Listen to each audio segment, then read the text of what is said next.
আজকে আমার বন্ধুর গার্লফ্রেন্ড আমার বন্ধুর সাথে এরকম ব্যবহার করবে আমরা কোনদিন ভাবতেও পারিনি।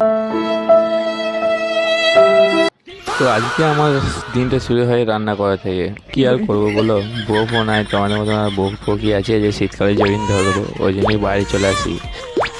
কারণ বাইরে ঠান্ডা তো কমতে একটুকু, তার জন্যে। তো দুঃখ কষ্ট নিয়ে এক বুক জল দিয়ে আমার চলে গেলাম কাজ। কিছু জ্যাকেট দিয়েছিল, মানে সেফটি বেল্ট দিয়েছিল যাতে পরে পরে গেলে কিছু না হয়। যেহেতু আমাদের বোর্ড কম ছিল তাই আমরা এইদিকে বোর্ডটা খুলে ওইদিকে লাগাচ্ছিলাম। তো কিছুক্ষণ কাজ করার পর আমাদের চা চলে আসে, তাই সবাই মিলে চলে এলাম আমরা চা খেতে। তো চাটা খাওয়ার পর আমরা চলে এলাম কাজের দিকে। আবার আমাদের এদিকে ঢালাই করার জন্য আবার চলে এসেছিলো গাড়ি। আমার বন্ধুর গার্লফ্রেন্ড বন্ধুকে কিছু এরকম করে বলে, তো আমরাও শুনে যাও। তো 1 বছরের মধ্যে 10,000 ফলোয়ার্স কমপ্লিট করার জন্য আজকে হচ্ছে ডে 3। সবাই আবার দেখা হবে নেক্সট ভিডিওতে।